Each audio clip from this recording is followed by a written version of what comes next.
breaking news this hour. Our reporter Abigail Dye is following a situation that is happening, and it's pretty interesting. Abigail, just fill us in. Interesting to say the least, Caroline. We are headed to the intersection of Alameda and West Belford, where we're hearing reports that a stolen ambulance has crashed out after a police chase. We're not sure the circumstances surrounding how it was stolen, who stole it, if anyone else is in the ambulance. We just got the scene right now. We're headed. Okay, Abigail, we're having a little bit of a hard time hearing you. Your mic is kind of cutting out. But what Abigail is telling us right now is that we are following some breaking news. We're hearing reports of a stolen ambulance, and there was a police chase that ensued. You're actually looking at some footage right now of a large police presence. I don't see the ambulance in this shot right now that was allegedly stolen. This is all preliminary reports. There's a lot of officers on scene right now, but this all just happened around 6:22 this evening. The police have been traveling southbound on Scott Road there, and we are still kind of determining what actually is happening. But again, we're hearing reports of a stolen ambulance. Oh, there it is. There's the ambulance. It looks like it crashed into that telephone pole and into a tree. You can see the tire tracks. It must have veered off the right side of the road and then boom into the tree and the pool. I don't know if any suspects are arrested yet, in custody, injured, what have you. All we really know at this point, all I can tell you is that there was a chase that ensued with multiple police officers and an ambulance. Dozens of law enforcement and constables and sheriff's deputies are out here at this scene right now. You can see where that ambulance went off the road, those tire tracks in the grass, and then ends up crashing into what looks like a tree and or a telephone pole. It is still early. This all kind of just happened about 30 minutes ago. And we're still kind of working to get information on what happened here. But from what we can tell, an ambulance was actually stolen and there was a chase that happened and it looks like that ambulance crashed. That is about all the information that we have right now. There was a traffic alert when all this was happening at west southbound at Beckendorf Tollway. So we're still kind of sifting through the details at this moment. But as soon as that information comes in, I will let you guys know exactly what is up here. So yeah, this all just happening. A stolen ambulance traveling on Scott Road here in Houston. Sherman is never a dull moment. But look, I mean, if we want, you can go back to that chopper video. We can talk about it a little bit more. I know. I have such little information right now. It looks like that ambulance that was the result of a pit maneuver too. It looks like the officers cornered him in that way, and then there was some smoke coming from the front of the ambulance a few minutes ago while you were talking with Ramisha. Wow. And then we saw a bunch of officers go toward the back door and the side door. So I'm sure that person's apprehended by now, but I mean, holy moly. Look at those deep tire tracks there. Yeah. Those are deep. Because the ground was saturated and you got a car that heavy and it's going to slide through there. It looks like the tires are tore up on the back. Oh, yeah. This had to be high speed because you wouldn't have that big of a tire track and if it wasn't. Yeah. I mean, it's crazy. This is crazy. I wonder why a person would steal an ambulance. I don't know. You're highly marked. Everybody knows what car you're in. You can't get away from them. They got tracker systems on there. There's radio systems in there. They obviously didn't think this through. They didn't think this through. Nope. As soon as we get info, we're going to go back to that. So kind of just hang with us for a minute. Abigail died. She's on her way to this scene. We were just having some signal issues. But Sherman, you came in here to tell us about a story that you're working on tonight. Look, that story trumped what I was working on. No pun intended. I know, right? Yeah. So we're talking about changes coming to the federal government on how they respond to natural disasters. And we're talking about FEMA here. Mm-hmm. So, historically, when a storm is coming or when it's on its way, we start hearing the words FEMA. We start hearing about federal declaration. We start hearing about how you can apply for disaster assistance afterwards. Well, President Trump recently made an announcement just yesterday from the White House that the way that FEMA operates as we know it will be different by November, by the end of this year's hurricane season. He says that the government's going to be pulling back from FEMA's traditional role. Instead, he wants just the states to handle most of their disaster assistance and response. And so that's going to be a big change for people who are used to seeing FEMA. Who'd you talk to tonight, or have you talked to anyone yet? So we talked to Senator Paul Betancourt, State Senator Paul Betancourt. He actually was here for an unrelated story that we were focusing on, but he believes that this is the right move. And the reason why he believes it is because he feels as if FEMA has gotten away from the way that it should be operating. He feels like FEMA is just a place that just kind of just signs checks and just sends them out instead of actually working effectively and efficiently. And he says that Texas is in a good space just because we already have a really good emergency response organization through A&M. And Texas is pretty large, so we're getting a lot of federal assistance anyway.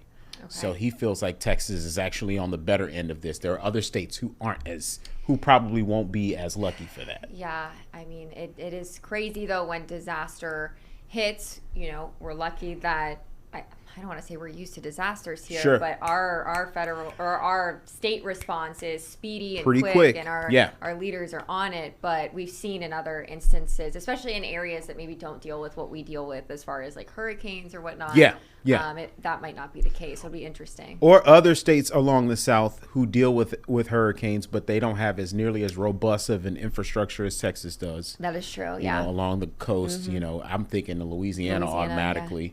You know, and so that might be a challenge for states like that.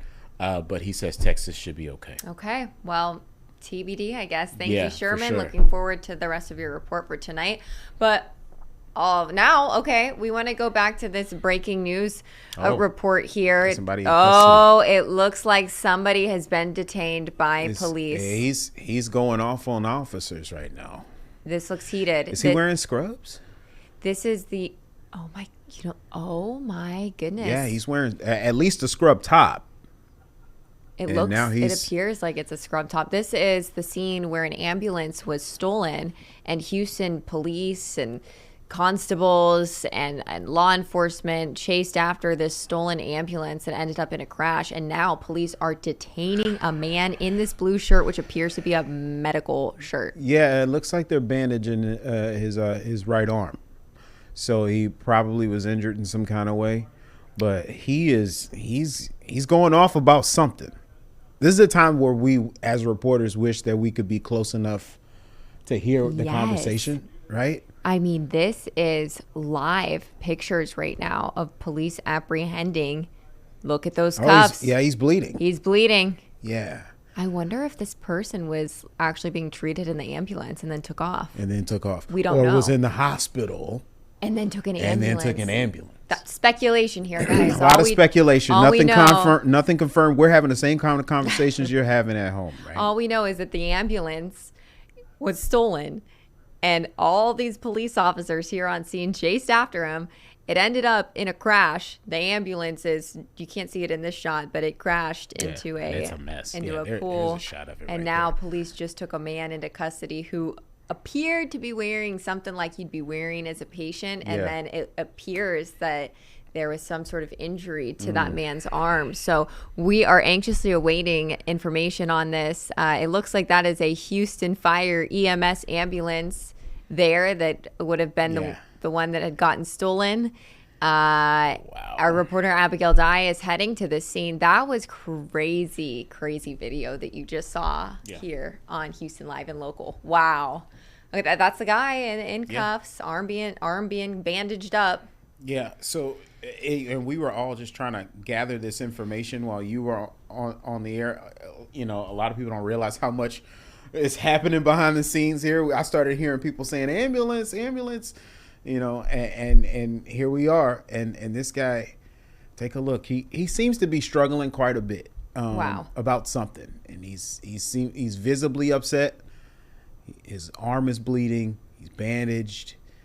That's a lot of officers. Look at how many officers have responded to this. Usually we can find info on Twitter, but there's not a lot of info. And keep in mind, for anyone who even has the inkling of an idea to steal an ambulance, this is the type of response, law enforcement response, you're gonna see. That's a lot. Yeah, there's still very little information available. So as soon as we get it, we will bring this to you. Don't go anywhere. Houston Live and Local. We'll be right back.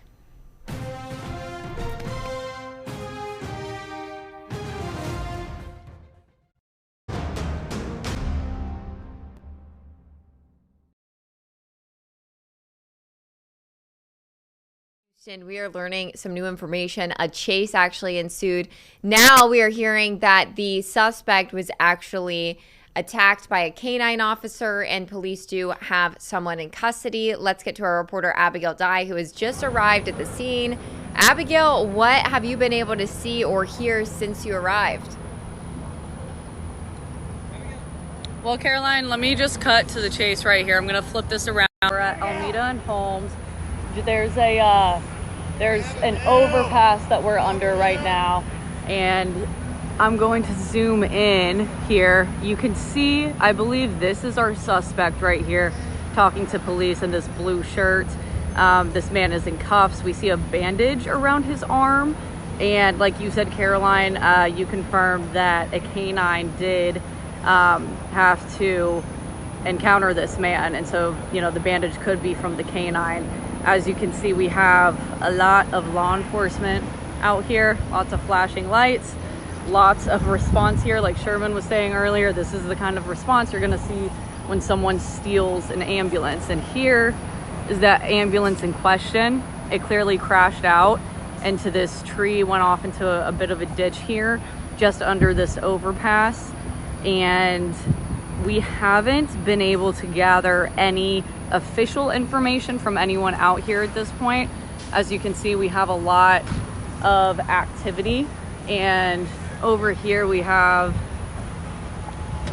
oh, that's my photographer setting up.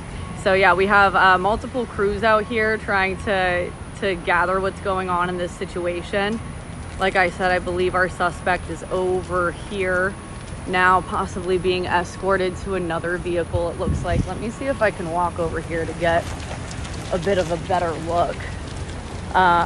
Caroline, do you have any questions for me right now about what I'm seeing? Yeah, so we were just showing our audience before you got there the guy actually being put in handcuffs, and then he had a bandage on his arm. We have just learned that that man sustained a wound from a canine officer, and police do have that person in custody. However, like you're saying, Abigail, we have very, very, very little information at this point. But it is interesting to see from your perspective just how many police officers are on the ground and what is happening there. Yeah. Is traffic blocked? Can people get through this area?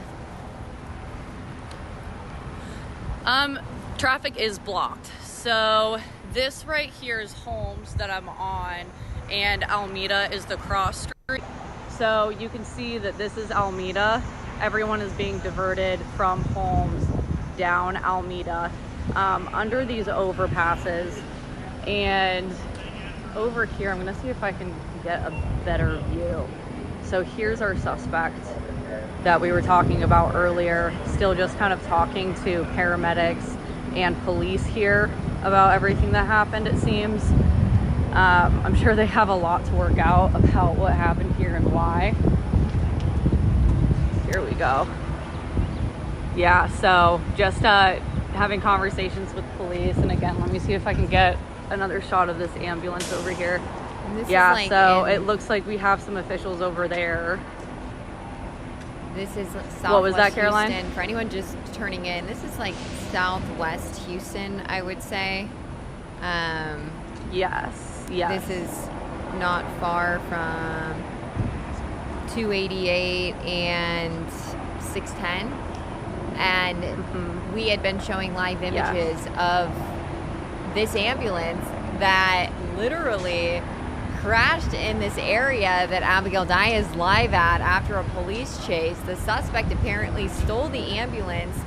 The police ended up unleashing their canine. It bit the suspect. That suspect was then detained, and we're kind of just waiting for some information as to what exactly happened here. But we do know that this ambulance was stolen from Ben Top Hospital, and when Sherman and I were on, we were saying that it looked like the suspect was in a hospital shirt or hospital clothes, and so we did confirm that this ambulance was stolen from Ben Top Hospital.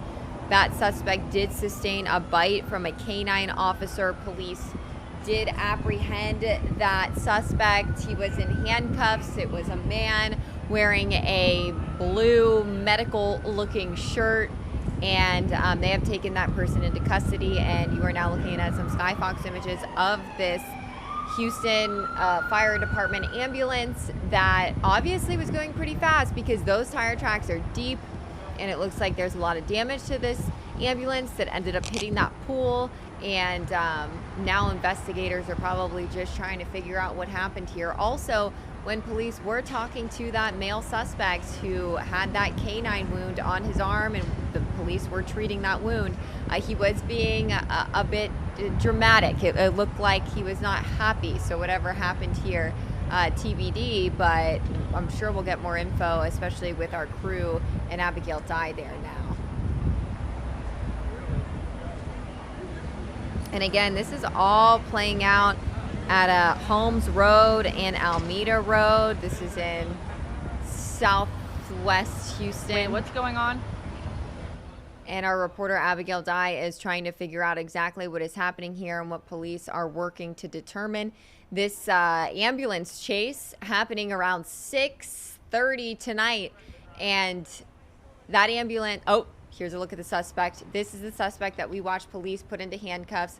Police now are walking him over into another direction.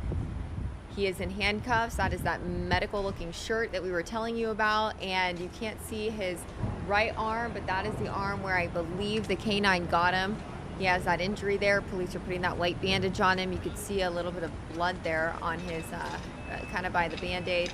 Police are now escorting this man who was taken into custody after this ambulance crashed just moments ago. This is all playing out live here on Houston Live and Local.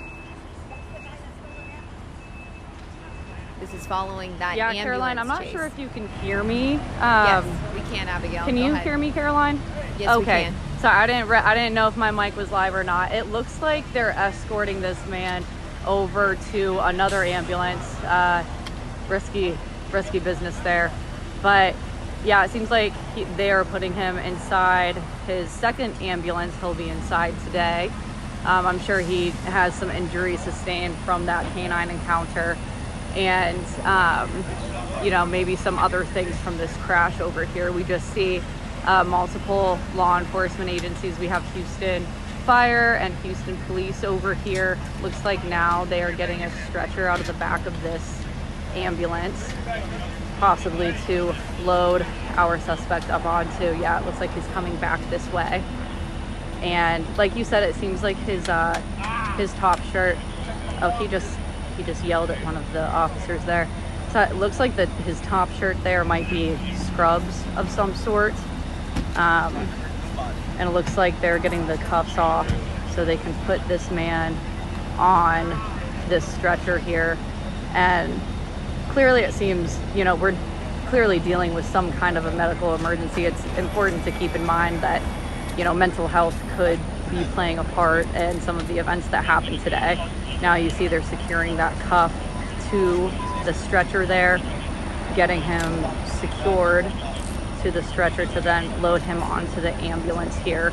Again, this is Alameda and Holmes Road, where this suspect allegedly stole an ambulance and then took police on a chase before crashing out here, and he was apprehended with a canine and now is being loaded onto this ambulance here. This is something that you don't see very often, a chase coming to an end. The suspect now a chase with an ambulance to begin with. Now that suspect apprehended has an injury from a canine and is being loaded into another ambulance. This all started at Ben Taub Hospital earlier this evening, and this chase then ensued to where our reporter Abigail Dye is, and it looks like the police have successfully loaded that suspect into the ambulance, and we are waiting to hear exactly how this ambulance was stolen in the first place. It looks like some of those officers were reenacting kind of what was happening. And this is Sky Fox. Yeah, no, if my mic's still hot, it seems like we're going to get information here. Okay. We're standing by. Yeah, so I'm not sure how much longer our show goes here, but Lieutenant Krausen is about to give us an update.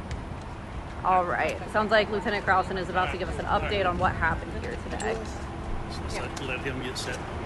We're just getting all the cameras set up here. This is what we do as reporters. Ready?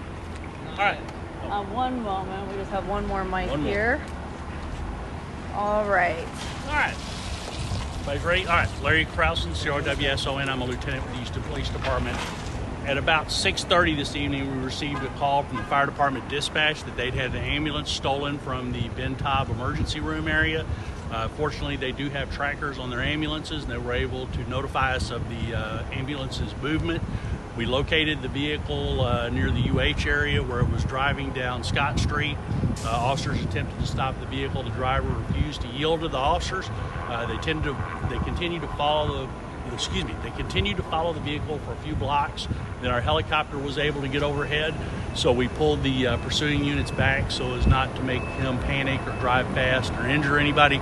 So between the helicopter and unmarked units and the tracker, we were able to follow the ambulance for about 30 minutes here to homes in Alameda, where the driver lost control, went into the ditch, got stuck in the mud between a tree and a telephone pole. Once officers got up here, they asked him or ordered him to exit the vehicle. He refused to do so. Officers put a plan together, went up, broke the window out. The suspect refused to get out still, was trying to rev the engine to drive off still at that point, even though it was stuck in the mud. They sent the canine in. The canine officer made contact with the suspect on the arm. He received an injury from the canine. Right now, that suspect's being transported to the hospital, to Ben Taub Hospital, to be treated for the injuries, and then he'll be transported to jail, more than likely for UUMV and evading arrest. So we're very fortunate today because of the helicopter, the unmarked units, and the tracker. We were able to catch him without putting citizens in danger today, and so very successful operation by the officers. They did a good job. Was this man a patient at the hospital? I don't know. That's something we'll look into. It's not uncommon for somebody to come out of the hospital there. We've had this before. The ambulance will be in the bay. Somebody comes out of the hospital. They might be in mental crisis or something, and they'll just take the ambulance. How do they take the ambulance? Are they always running? I'm going to refer you to the fire department for that. Obviously, the keys were in it, so he was able to take it. I don't know what their policy is. I'll refer you to the fire chief. What kind of charges is he facing? Evading arrest and unauthorized use of motor vehicle. And how high did speeds reach? The highest speeds I heard was 40, 50 miles an hour on some of these streets, so not very fast. At one point, he was using the lights and sirens on the ambulance to get through traffic, so I think citizens were obviously a little confused by that. So, like I say, we're just very fortunate. Helicopter was overhead, worked out well. How much longer till you guys are here and clear the scene? We're talking to the fire department, trying to get a record in here to get it out. I expect we'll have the road clear in the next 30, 45 minutes. Age of the suspect? Like an adult male. What's he told 30? Like 40 or 50 to me, but I'm not sure. What's he told police about why he did? I didn't talk to him. He seemed a little delirious, so he may be having some mental problems. Was he with a hospital bracelet or anything? I didn't see that. No? Was the ambulance ever on fire? When he got down here, he had lost the wheels and he was driving on the rim, so there was a lot of smoke coming out. I don't think it was on fire, just the wheel and the rubber turning on the concrete put out a lot of smoke. So. Did he lose a tire? It looks like he lost a tire. Yeah, it's my understanding at some point he hit a curb and blew out a tire, so that's why the tire hit. And did you say he's being taken to Ben Taub? Yes, he's been taken to Ben Taub. Like I say, when they sent the canine in, the canine made contact with his arm or bit him on the arm, so he's been taken to the hospital for treatment and then he'll go to jail. So Hispanic? like white male, but not that sure. Do we have any idea if any other vehicles or properties were damaged? The helicopter thought he made contact with a black Nissan at Holmes and the Loop. However, that person drove off, so we don't know if they were hit for sure. The helicopter just thought he'd hit them when he went through the intersection. If that person's out there, if they'll call us, we'll get the information and make a report on that. What's the fastest that he was driving, do you know? Like 40 or 50 is what we know. How helpful was the tracker on the ambulance too? Absolutely. Between the tracker, the helicopter overhead, and then we were able to get the undercover officers watching him. We could pull our marked units back to a distance so as not to press him or make him go faster. So it makes it much safer. And were any weapons or anything else nefarious recovered? Not to my knowledge. All right. Thanks, All right. guys. Thank you. All right. So you just got all of that information from Lieutenant Krausen with the Houston Police Department, talking about this ambulance that was stolen from Ben Taub and then driven during a police chase by that suspect all the way down here to Holmes and Alameda, where it crashed out. We now know the ambulance was never on fire. The suspect had just lost a wheel and was riding on the rims, so there were a lot of sparks. But police tell us that they're not sure how that suspect stole the ambulance. They're not sure if he was a patient at Ben Taub at the time, but they're just happy that no one was injured or seriously injured during all of this. Caroline? Abigail Dye reporting live for us at Alameda and Holmes after an ambulance chase from Ben Taub Hospital. The area here is still closed. Traffic will want to avoid this area. You heard Abigail Dye's recap. Just a crazy situation. Could have been much worse. It seems like the police handled that really well with getting that helicopter over that stolen ambulance. And then they sent the canine in. That's what the injury was on the suspect's arm when you saw that suspect being transported into another ambulance to go back to Ben Taub Hospital and then taken to jail. Well, thanks so much for watching Houston Live and Local. That was eventful. I'm Caroline Collins. Make sure to stay up with this story and more on fox26houston.com, on Fox Local, and on the news at 9 and 10 o'clock tonight. Have a great evening.